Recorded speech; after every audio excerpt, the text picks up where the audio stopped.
Aniya na ang mga planado nga balita karong adlaw. Klase sa usa ka pampublikong eskwelahan sa Barangay Panakan sa Davao City suspendido human gibulabog og bomb threat. Kapin 300 ka magbalay apektado sa pagbaho ug landslide tungod sa pagbunok sa ulan sa mga lugar sa Saksargen hanging habagat nga gipapusog sa Bagyong Quiapo, nagpaulan usab sa ubang lugar sa Mindanao. Trailer truck nahulog sa sapa sa Damulog, Bukidnon. Rescue operation sa tulo ka mga sakay niini palisuray.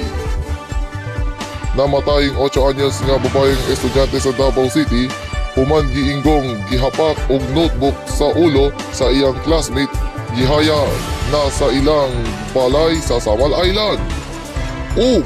Ubay-ubay ka lechon baboy giandam sa pagsaulog sa 59th araw ng Barangay Amores sa El Salvador City. Kini ang ABS Regional TV Planado. Mayong hapon Mindanao, aniya na ang iyong alagad sa balita. Ako si Tex Oroche ug karon sa detalye sa mga planado nga balita.